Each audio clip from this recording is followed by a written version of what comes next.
Bismillahirrahmanirrahim. Alhamdulillah va salatu vassalamu ala rasulillah. Assalomu alaykum birodarlar. Aqlli, ma'noli suhbatlardan gaplashayotgandik. Davom ettiray do'stlarim. Bu umrimizda ham ozgina ekan. Aqlli gapni eshitgan sari inson o'yga cho'mib, chuqur mulohaza qiladigan bo'ladi.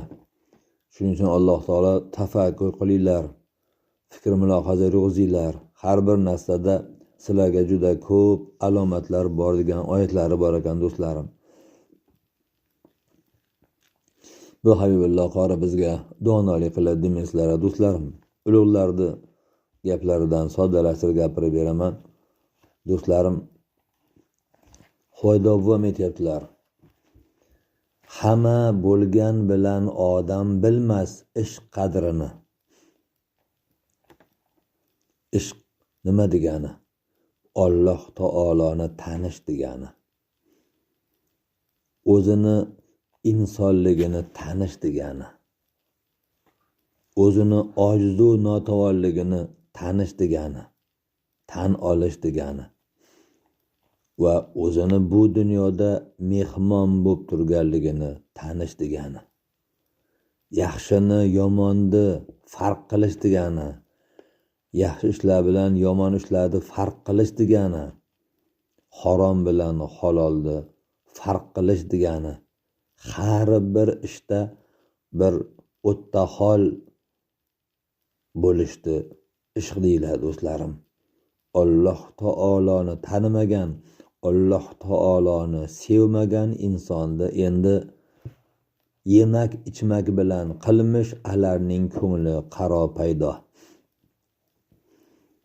Ovqat yeyishu, bola tug'ishu, imorat tosh qilishu, har bir maxluqot shu ish bilan avara. Qaysi maxluqni, qaysi hayvonotni nomini aytsangiz, ular xuddi shu ish bilan avara. Ovqat yeydi, ko'payadi bola tug'ib va o'ziga yarasha bir uy qilyapti. Bir panajoy qilyapti endi o'ziga yarasha. Endi inson bo'lib turib, faqat shu ishlar bilan avara bo'lib qolish endi insonni juda ham qadr qimmatini pastlatib. Bitta ahmoq bir xuniy ish qildi. Ko'chada bir yomon bir uyatsiz ish qildi.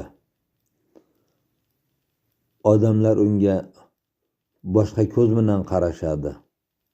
Uni ko'p ham ayb qilishmaydi. Chunki uni esi past. Endi o'sha ishni bir esi bor, aqlli odam qiladigan bo'lsa, hamma uni isnod qilib, hamma uni tanqid qilib, hamma undan xafa bo'ladi.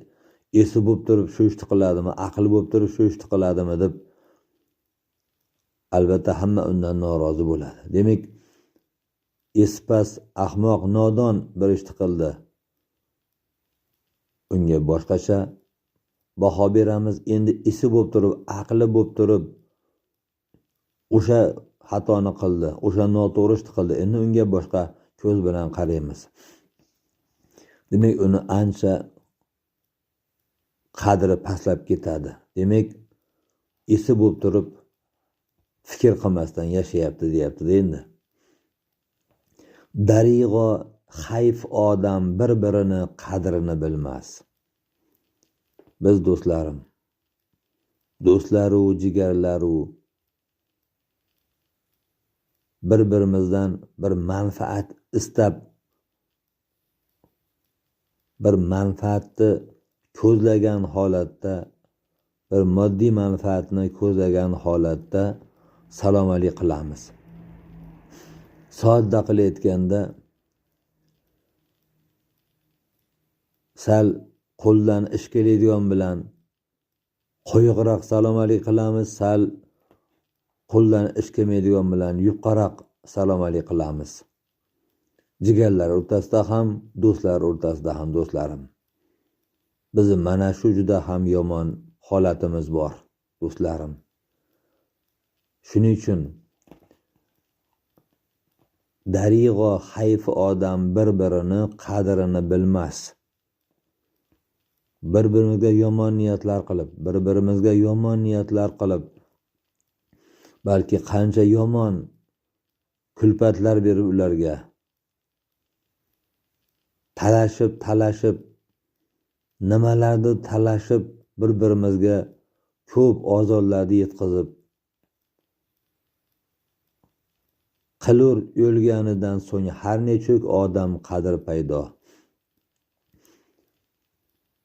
Otani qadrini bilmagan yoki onani qadrini bilmagan, yo xotinni qadrini bilmagan, yo erni qadrini bilmagan, yo farzandlarni qadrini bilmagan, yoki jigarlarni qadrini bilmagan, yoki do'stlarni qadrini bilmagan inson endi ular o'lgandan keyin endi qabrlariga guldasta qo'ygan, chiroyli so'zlarni yozib, bizdan esdalikni yozib, bular hammasi poyezd ketgandan keyingi qilingan ishlar. Poyezd ketdi endi. U o'lgan inson tirikligida hech qanday mehr ko'rmadi, balki kulfat ko'rdi. Ulardan o'lib qutuldi. O'lgandan keyin endi ular otajonim, onajonim, singiljonim, opajonim, ukajonim, akajonim, bolajonim yo do'stim deb. Bu ishlar hammasi do'stlarim o'zimizni aldash. Bizi qalbimiz qanaqaligini Alloh taolo juda ham yaxshi biladi. O'zimizni aldaymiz do'stlarim. Mehr bering. Mehr olasiz. Do'stim. Bahori umr o'tmasdan burun gulni g'animat bil. Ey Habibilloh qor deyaptilar-da. Umrini bahori o'tmasdan vaqtini g'animat bil. Nima ish bilan urinayotgan bo'lsang, qanaqangi orzu-havaslar qilayotgan bo'lsang, bir kuni uydami, kasalxonadami shifga termilib yotganingda faqat ko'zingga joning ko'rinib qoladi. Shunda naqadar behuda ishlar bilan yugurib, yelib, talashib, tortishib o'tkazgan umr kunlaringni, vaqtlaringni qanchalik behuda ketganligini tushunetasan-u, unda kech qolasan. Bo'lur vaqti xazon yetgach, gulu gulzor nopaydo. Mol davlat ketdi, mansab martaba ketdi, atrofda do'stlar yo'qolib qoldi, ba'zan jigarlar yo'qolib qoldi.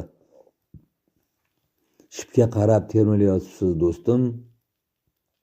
Kecha osmonlarda uchiruvdingiz do'stim. Shu kun sizga qarab turibdi. Qilib 100 ming havaslarni jahonda ko'shku bog' etsang, bizi eng asosiy xatolarimizdan biri imorat tosh bilan haddan tashqari ovora bo'lib qolyapmiz. Uy ko'paytiryapmiz, joy ko'paytiryapmiz, qo'sha hovlilar bunyod qilyapmiz. Hali shahardan uylar olyapmiz. Ularga oxirgi fasollarda imoratlar qilyapmiz. O'zimizni ko'z qilgan do'stlarim.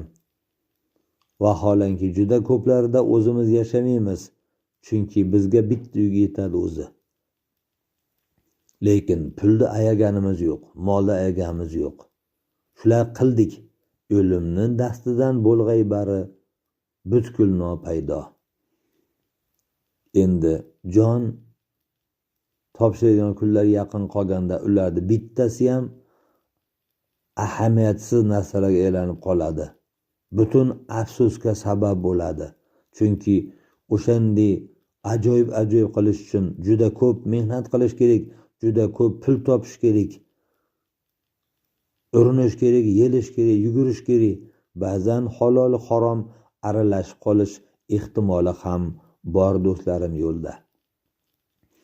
O'zingga kelgilu va insof qilgil. Ey Habibilloh qori, bo'lma noinsof. Xudodan qo'rq, uyat eldan, qil endi toat va taqvo.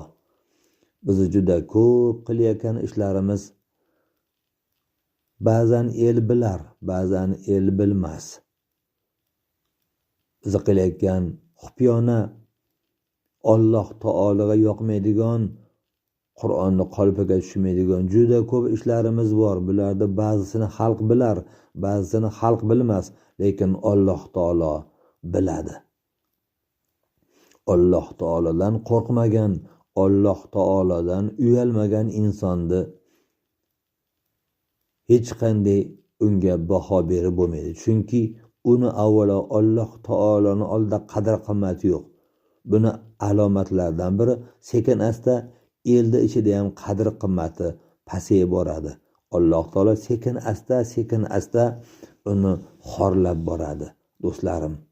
Unga shunday dard, shunday g'amlarni beradi. Uni mol mulki boshqasi tatimaydigan bo'lib qoladi. Ko'ziga joni ko'rinib qoladi, lekin uni yechimini topolmay qoladi. Bahosiz bebaho umringni zoyi qilma ey nodon. Bugun balki oxirgi kuningdir ey inson. Yaxshi ishlarga, yaxshi amallarga shoshilgin. Umrini behuda sarf qivormagin. Otangni ko'mding, onangni ko'mding. Bu xonadonda qozon qaynayapti. Uylar bo'lyapti, to'ylar bo'lyapti. Yangi mashinalar olib minyapsan. Sandan keyin ham bu xonadonda hayot davom etaveradi. San bo'lmasang ham qozon qaynaveradi. Hamma yo'q bo'laveradi. Harakatingni qil. Sani ko'mib kelishgandan keyin san ey Habibulloh qori, sani unutilasan. Chunki ota-oning o'tib ketdi bolam deb. Ularni eslagani sanda vaqt yo'q. Goho eslaysan, vaqting yo'q eslagani. Qabristonga ham goho borasan, ziyoratga borgani, san vaqting yo'q, ishing ko'p. Unutilgan ular, sani ham bir kun shunday unutilasan deyaptilar. Ishi qil ey Huvaydo, zodirohi oxirat bo'lsin. Shunday amallarni qil. Alloh rozi bo'ladigan amallarni qil. Yaxshi ibodatlarni qil.